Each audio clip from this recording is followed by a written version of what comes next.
Welcome to Middle Age Can Be Your Best Age, the show designed to help make middle age your prime time of life by defying the notion that once you reach 40, 50, or even 60 years old, your crowning achievements are all behind you. Regardless of whether you're just approaching 40 or firmly entrenched in your middle years, it's time to launch your very own personal journey toward a joyful and purpose-filled second half of life. Each week, host Roy Richards, an expert on midlife renewal and author of A Midlife Challenge, Wake Up, will discuss the challenges common to middle age and help guide you to a brighter tomorrow. Now, here's Roy.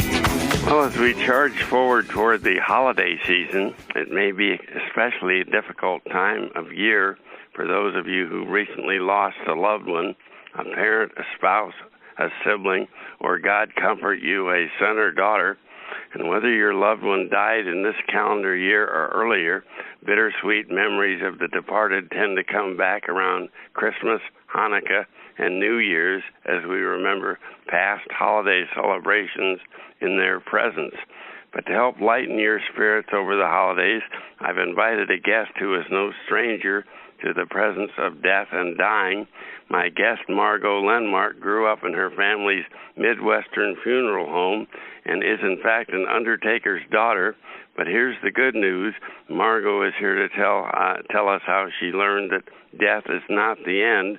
In fact, folks who have passed away have given her and can give you and me lessons about how to live.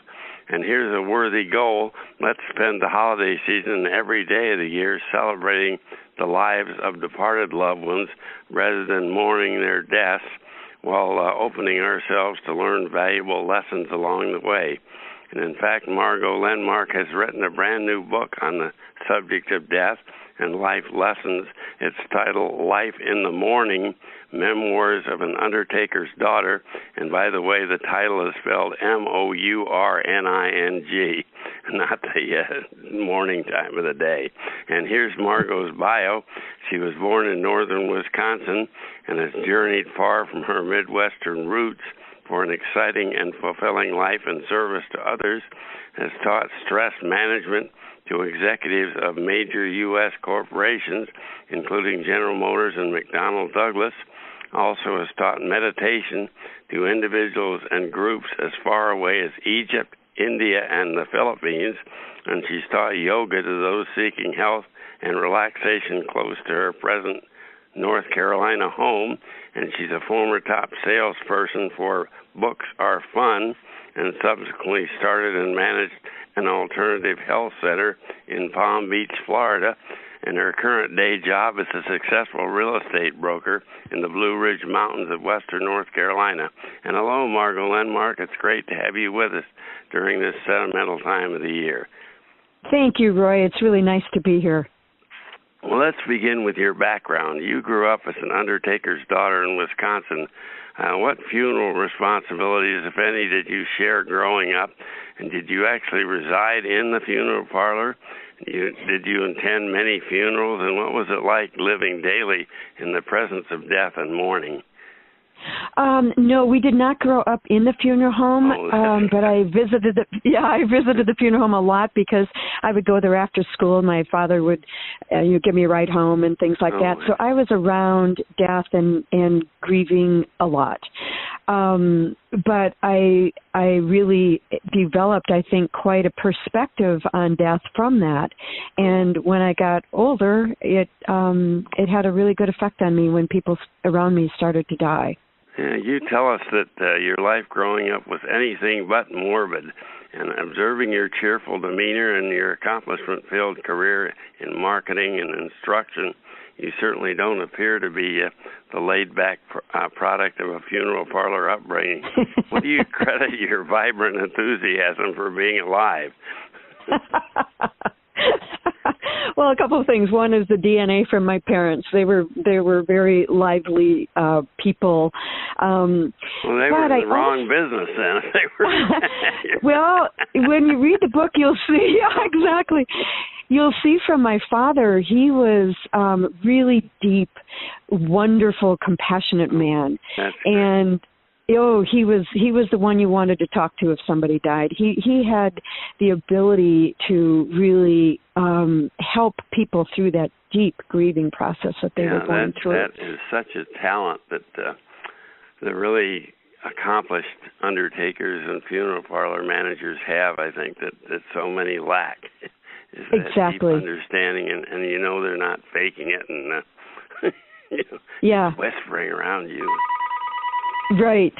He really had the gift, and that's why he was such a good funeral director. And I really learned my compassion from him for sure.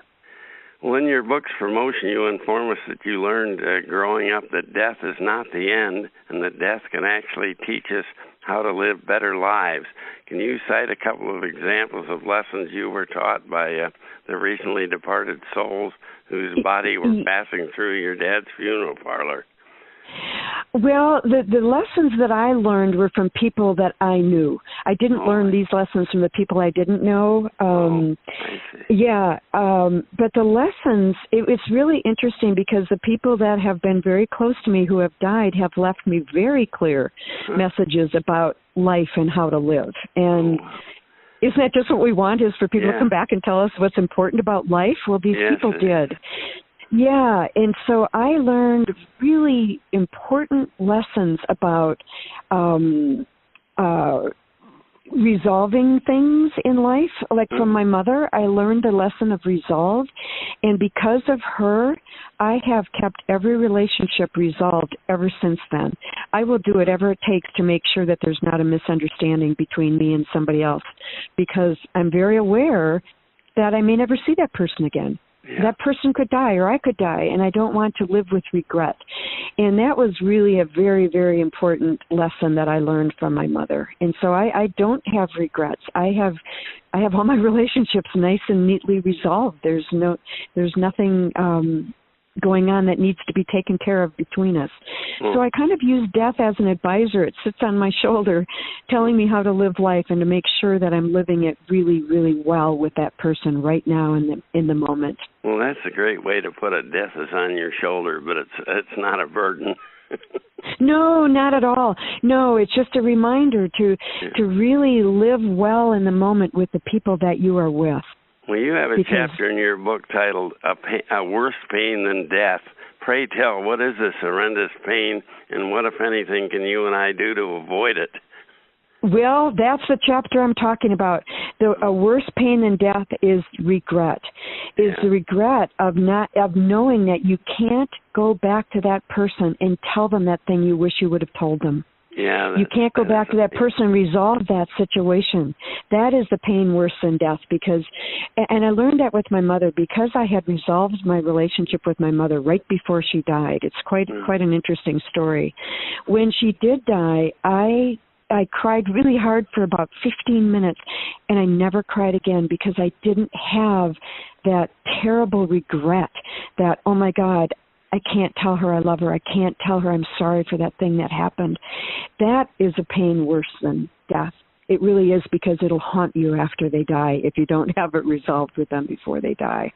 Well, here's a really tough question. In one of your book's testimonials, noted author Deepak Chopra, MD, notes that life is the continuum of birth and death eternally and now. From your experience with the recently departed, did you observe evidence of eternal life, and can we expect to receive messages from beyond? What's yes, I did. Yes, here's the thing. His quote is so powerful. Life is not the opposite of death. It is birth and death that are opposites. It's because when you're born, you come into the body. When you die, you drop your body. You leave it. So there's something that continues on, which I'm calling consciousness and life. And so life is that continuum of birth and death eternally. And I do have story after story of that in my book, of how I either contacted people after they died or they contacted me. But there's evidence in my book through these stories that life does go on after the body is gone. And that's what's reassuring to me, and it's what's reassuring about the book, and that's why there is light in the morning, because I have a chapter in there on grief. And if you really grieve well, you grieve properly, I don't know what will come out of that for you, but what came out of it for me were these lessons from people. They had to do with our life together on earth, and after they died, I got a very important message from them about life. Yeah, it was really powerful. And so the book is not a depressing book at all. It's a very, I think, enlightening book. It brings light to people to know that there's life after death. Well, let's say a loved one is very old and infirm or in the final stages of an incurable disease. Can you recommend the best way for us to prepare mentally for our loved one's imminent departure? Is there any way to prepare yourself in advance so that the actual departure becomes less painful? Or can you really prepare for that? I don't know that you can actually prepare for it, but there is one thing I can tell you for sure, is really be with that person. What happens when people get very old, and this just happened to me recently, a friend of mine's mother died. And right before she died, my friend said, don't go see my mother, she's delusional and it's going to really create confusion in her. My friends who did go to see her found that she was in this space, which I'm now calling this God space. I think it's a space that she was in between life and death. She was almost gone, but she was still alive, and she knew things. She told my friends why she was here on the earth, and she gave them really good advice. And I think that we should really pay attention to people when they're dying, because I think they're in this beautiful space between life and death, and we can gain a lot from them when they're in that space. Well, here's a loaded question. Have you or your folks received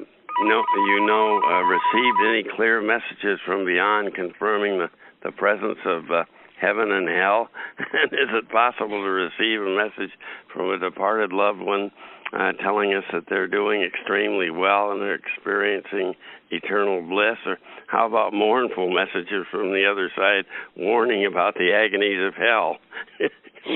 I've never gotten any message about hell, but I have gotten clear messages of people because I've found them after they've died. I've been in communication with them after they've died, and they're doing extremely well. And it's really beautiful when you can have that experience, and that's how I know that life goes on after you die, because I have been in communication with them. It's in the book. It's a story in the book.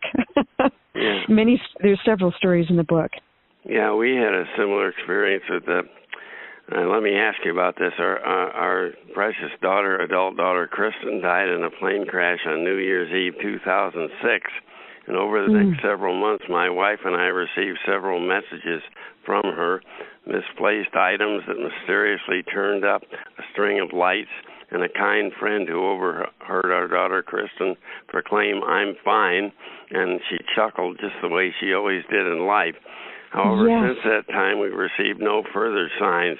From your experience, is it common for departed souls to tie up loose ends on earth shortly after departure, especially if their death was sudden and unexpected?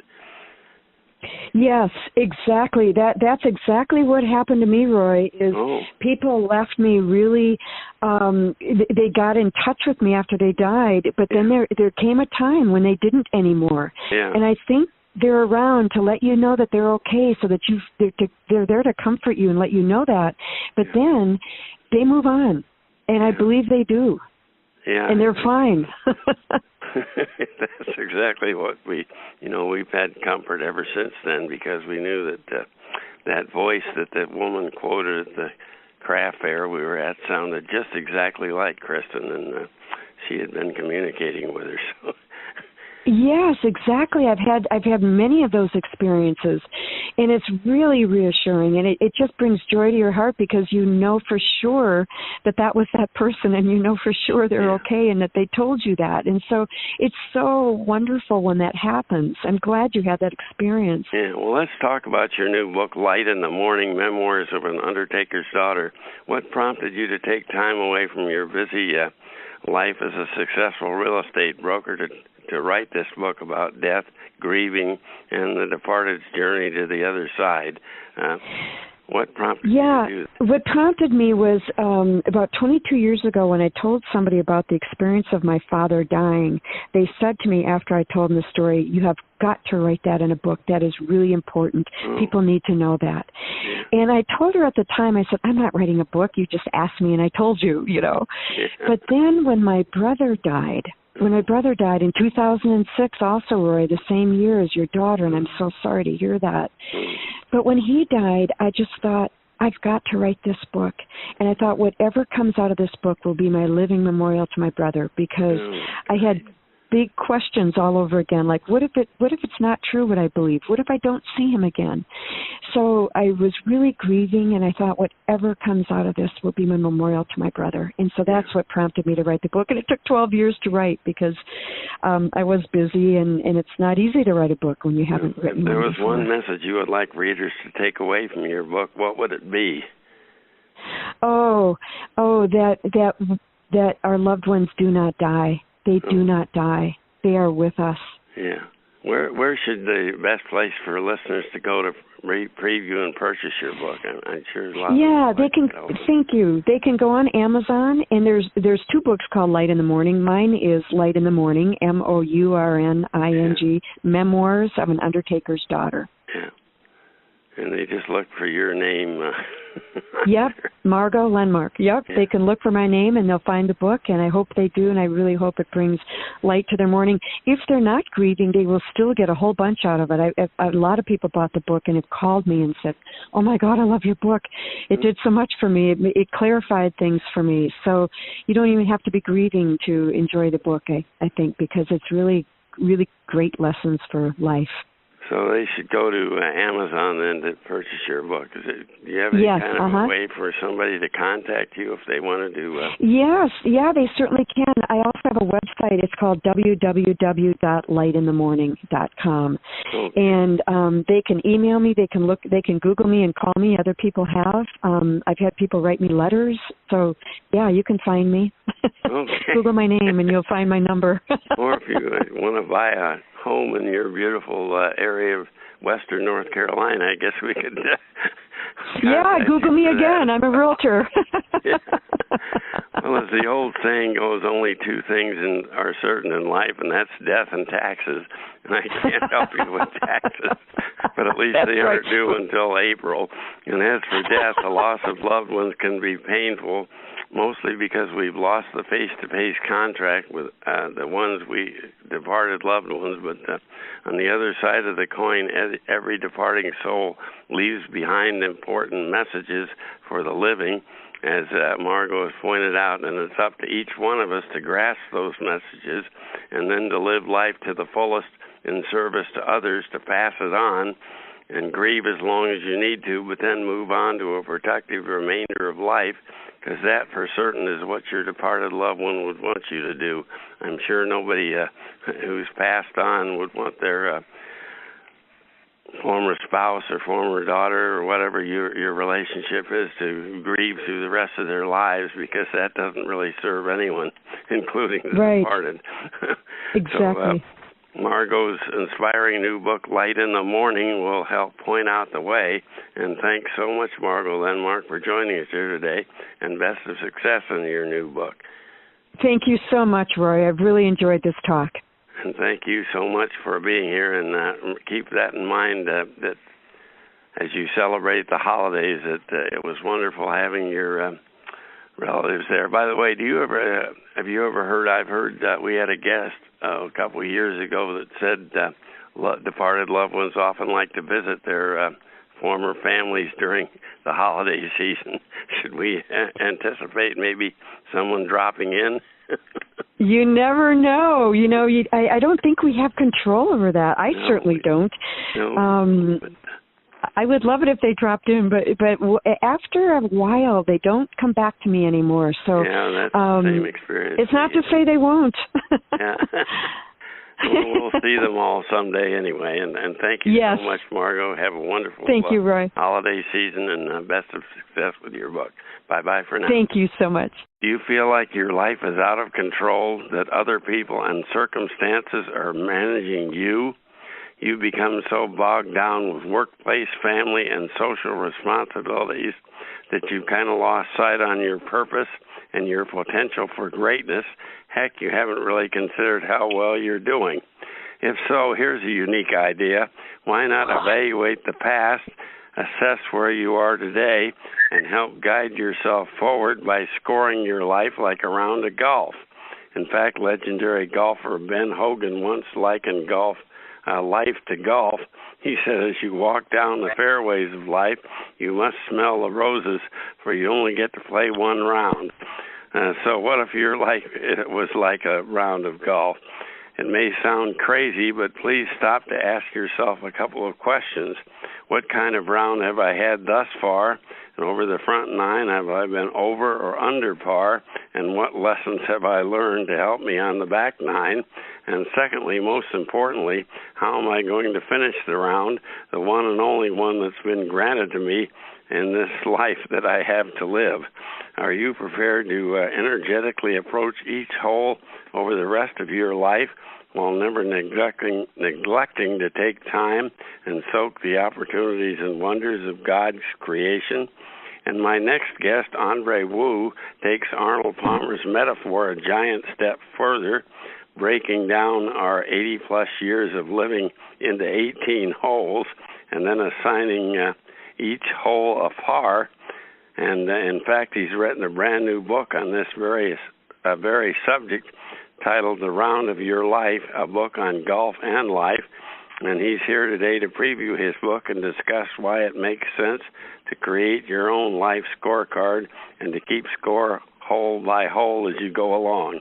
And before I introduce him, here's Andre Wu's bio.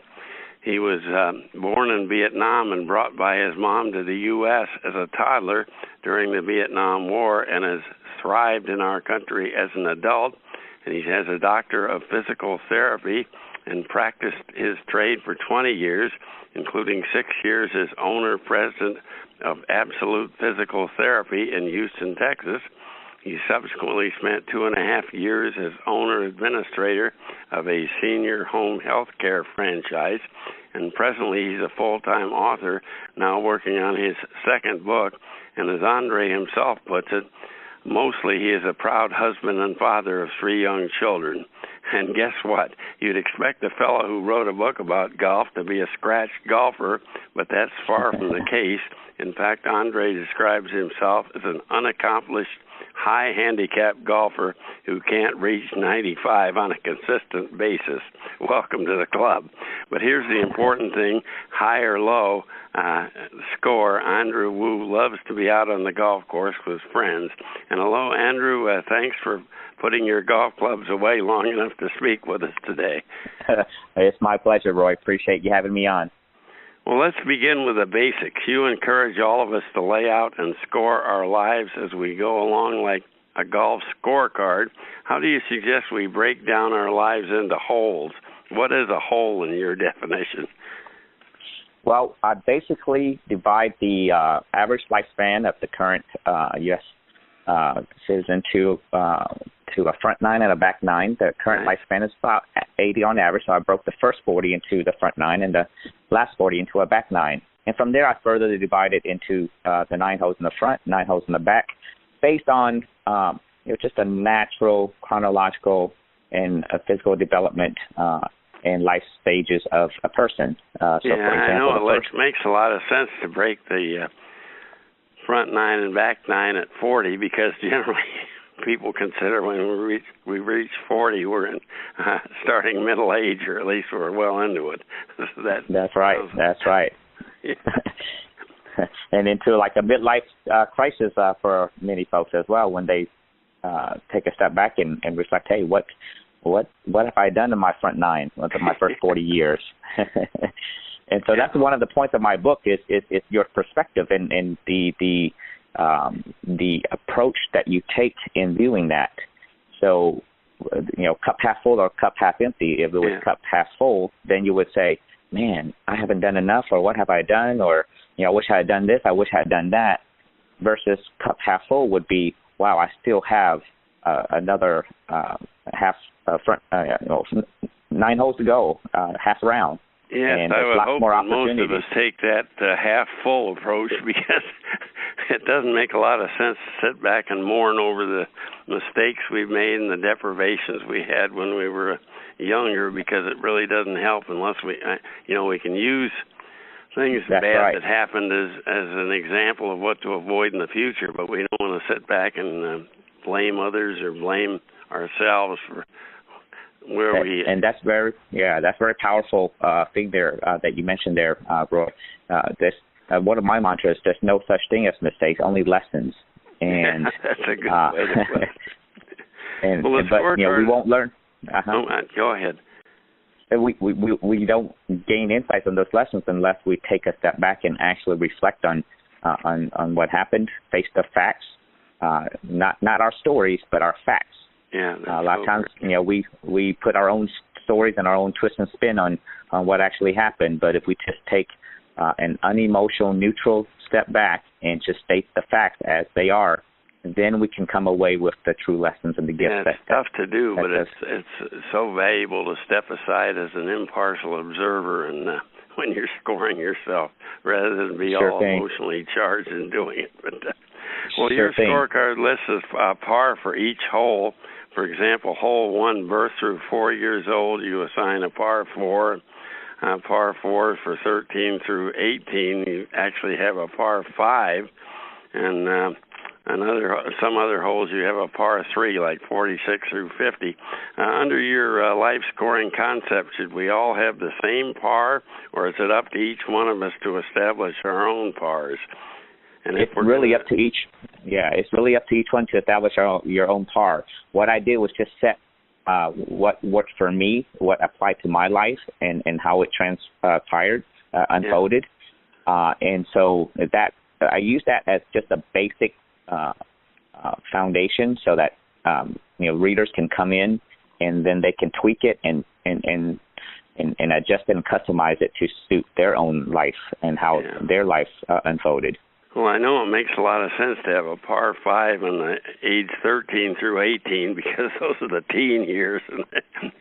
Sure. They're very important and probably count a lot more toward where we're going to end up than some of the other periods. Sure, and a lot of life-defining moments and events during that time period too. When we're right on the cusp of development and young adulthood, and going out on our own with perhaps college, or leaving our home for the first time and being independent. Those are big steps, and so yes. Whenever I golf, I haven't in years, but whenever I did, I was pretty satisfied to break 100. But in my life, I don't want to have a par set at 100. I'd like to do a heck of a lot better, and maybe have a par around 72 and break that. But so should our pars be based on our golf scores or on something else? Well, you do want the overall final par total for the round to be 72, to make it as realistic and to the actual metaphor of actual scorecard as we can. Now, what you don't want to do is come up with a score and compare your score to others around you, because then you're just setting yourself up for misery. So all you're trying to do is set compare your score to your own potential. Yeah. So if you're normally shooting in the hundreds, then perhaps let's say 105 average, then if you're shooting below that 100, then you're really doing much better than your potential, than your average. I'm sorry. Okay. So now you're starting to make headway towards your fuller potential, and that's the main goal of, I think, the ultimate goal that everyone should do is just, what is my peak potential, and have I achieved that? If not, how can I achieve that? Yeah, and so that's what this process allows people to really take a step back and assess whether they're on track. You don't compare yourself to Arnold Palmer, Tiger Woods, sure. anyone else, That's or right. in any other field that you might be in that has nothing to do with golf. You compare to what your potential is, and never underestimate that either. Right, and this process really allows you to to see what your potential is with a numerical number, because if you don't have numbers on it, you really don't have an idea. You're not measuring it, and you really sometimes are doing better or worse than what you thought you were actually doing. So, yeah, that's so true. Well, in your book, in the Kirkus Review, it describes your book as a motivational memoir, and you said your life got off to a very rough start. You lost 2 balls and recorded a triple bogey 7 on hole 1 that's birth to 4 years old. Briefly describe those incredibly tough circumstances of your infancy. Well, thank you. Yes. The first hole is one of those holes where life happens to you, and you're really not in control of the events and circumstances that you're born into. And so for me, my father, my biological father, died at a very young age. I was 3. He was killed in the Vietnam War. And so my mom was left as a widow with 2 young children, me and my younger sister. She was about 1.5, 2 years old when Vietnam, the fall of Vietnam, and so the communists took over the country, and she and the rest of our family, my grandparents and uncles, just left and dropped everything that they had, pretty much all the possessions, everything they had worked for, and took a chance on a shrimp boat out into the open seas, hoping that they would be picked up by a U.S. naval ship. Yeah, I can remember when they talked about the boat people that were escaping Vietnam. Sure, yes, we were one of those. Wow. And there were so many different things that could have gone wrong there, including pirates and being shot and being bombed by the communists on the way out. Rough seas, a boat could have sank. But all those things. But fortunately, we were able to manage to make it to America. Yeah. And so, the metaphor was, my father dying, and the metaphor of my mother losing everything and leaving everything behind and taking that risk into the open sea. 2 lost balls. Yes, sir. Those and so that's an example of how to apply life's events into a scorecard. Yeah, tragically, your old 2, ages 5 through 8, scored even worse. You had an 8-4 over par. Can you briefly describe the horrible childhood abuse that you and your sister suffered in those early years? It's a sad story. You've overcome it, so that's great. My mother remarried shortly after she arrived in America to another immigrant, and because he was able to speak English, she really put a lot of hopes into that marriage, but it wasn't long before she found out that he was very abusive. But the abuse really started after the death of their first child together, which was a boy. And in Asian culture, having a son to carry on your family name was a huge deal. Yeah. And that death really triggered something in my stepfather that led to a series of continuous abuse, physical, emotional, verbal, from my mother and my younger sister as well. Wow. And most of the time, I describe in my book, we didn't even know what we had done wrong.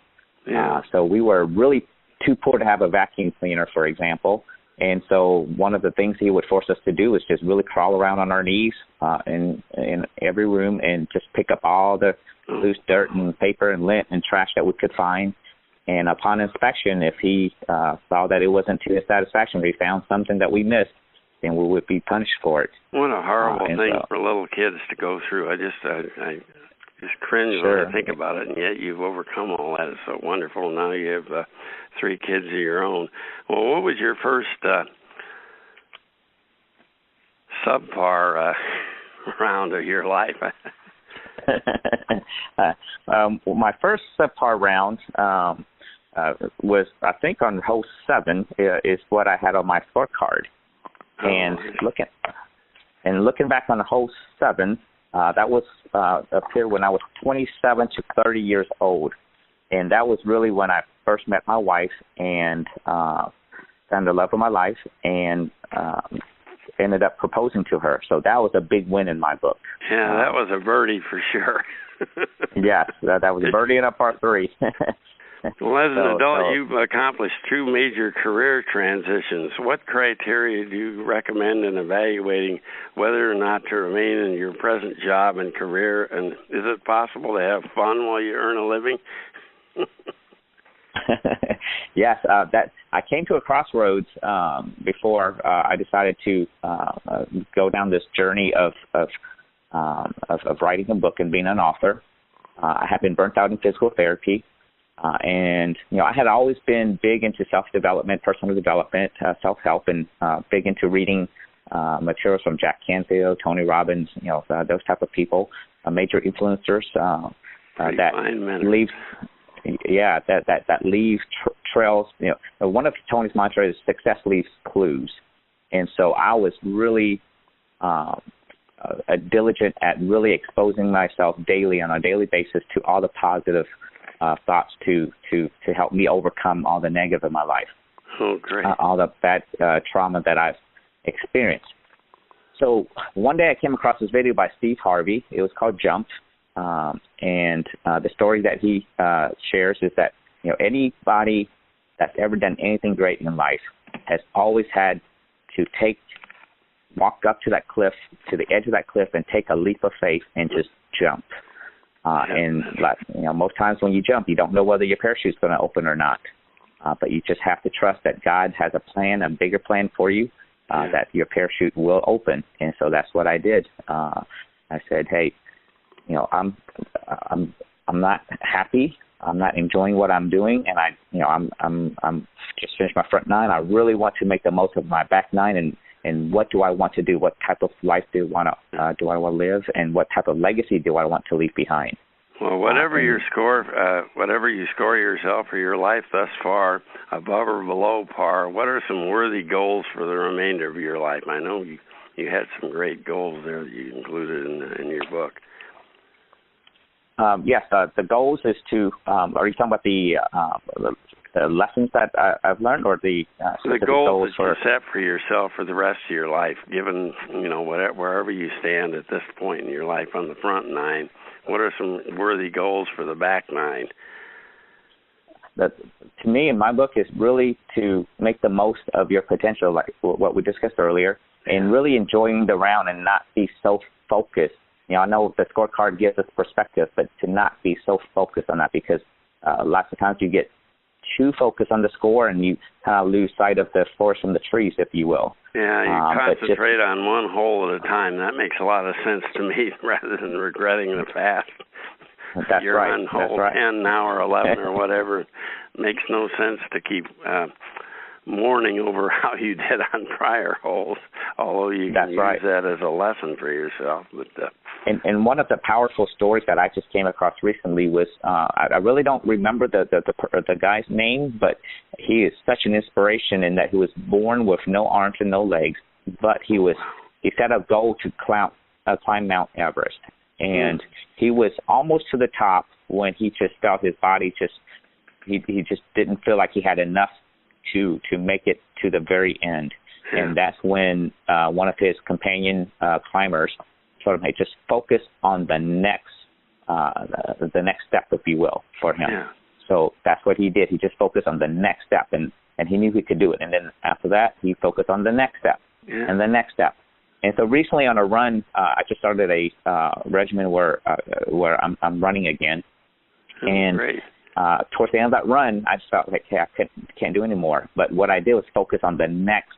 I was running on a concrete pavement and a sidewalk, and I just focused on the next square block that I could make it to. Great. So once I managed that, I said, okay, I can make it to the next one, and then the next one. So I just focused one step, one block at a time, and before long, I was able to complete the whole journey of what I had wanted to accomplish on that. So that's what I encourage people to do when they're struggling. Just focus on the next step that you can take. Let's say you can't even get out of bed, then make that your first goal. Yeah. Get out of bed. Brush your teeth. What's the next step? Get dressed. Yeah. What's the next step? Just get breakfast. Perhaps the saddest conclusion that anyone can reach when we play the 18th hole is to look back with regret and utter, if only or I could have been, Can you suggest a more positive ending when we're on the 18th hole? What should we shoot for? A life well lived is a life without regrets, basically. Yeah. And if you look back and say, hey, I have no regrets. And one of the quotes that I recall that is so powerful is, hell on earth is meeting the man that I could have become. Yeah. And you don't want to be on the 18th hole thinking, hey, I could have, this is the man I could have become, but I didn't. Yeah. And so it's never too late, no matter what hole you're on in life, it's never too late to still become that person that you know in your heart you can be. Yeah, I also like the comment you made that I've made a positive impact on those people I've come across in my life. That's such a key element of success in life, is to go beyond yourself. That's right. Ultimately, it's the impact that you've made on people that they'll remember most. At the end of your life, people are not going to care about how many trophies you won and all your major accomplishments. That's going to matter to them when they're attending your funeral service is, hey, how did you impact their life? Yeah. And if I can, for a moment, my mother just passed away last week, and it was so heartening for me to look and see how many people showed up for her at her funeral service. Yeah. And ultimately, that's what it boiled down to. She went through a lot of adversities in her life, similar to me, but probably twice as much, because she was paralyzed from the waist down and spent the last 23 years of her life confined to a wheelchair. But she remained independent. But she did not let that stop her from experiencing love, sharing love, and living with love to everyone that came into her life. And ultimately, that was what most, everybody there remembered. That's a book in itself. Is your mother's tremendous courage there, all she's gone through, and the wheelchair on top of having to, as a child, escape Vietnam. It's really a wonderful story. But where's the best place for listeners to go to preview and purchase your book? Do you have a place they should do that? Yes, sir. Thank you, Roy. It's www.golfroundofyourlife.com. golfroundofyourlife.com. And on Facebook and social media, I'm the back nine author. Because that's what I'm doing on my back nine of my life, being an author and trying to make a difference and make an impact on as many people as I can through my writing. Well, that's great. Certainly it's possible to develop a clear path of where we wish to go with our lives, how to live up to our full potential. We need to understand where we've been and where we are today. And comparing life to a golf scorecard is a very unique, positive approach to mapping out the future, to evaluating the past as a third party, not as someone who regrets everything they did, but then to look to the future and scoring each step of the way as we go through the rest of our lives. I think is a most worthy objective and something really unique, and something I'm going to try myself. And thank you so much, Andre Wu, for reviewing this, introducing us to this scorecard for life, where you compare life. Thank you, Roy. And if I can just close with one quick thing, that readers don't have to be golfers to really get the benefits from my book, the message, because it's really about resilience and like I said, enjoying them and making the most of your potential in life. That's very true, and you don't have to be a good golfer either. That's right. I'm evidence of that. Well, go out and enjoy yourself on the golf course, and we'll talk to you soon. Thanks so much for joining us today, Andrew, and Middle Age Can Be Your Best Age. You've been listening to Middle Age Can Be Your Best Age, hosted by Roy Richards, an expert on midlife renewal and author of both A Midlife Challenge, Wake Up, and Wake Up, Captain and Crew, Restart Your Engines. You can learn more about Roy and his Middle Age Renewal Training System by visiting his website, middleagerenewal.com.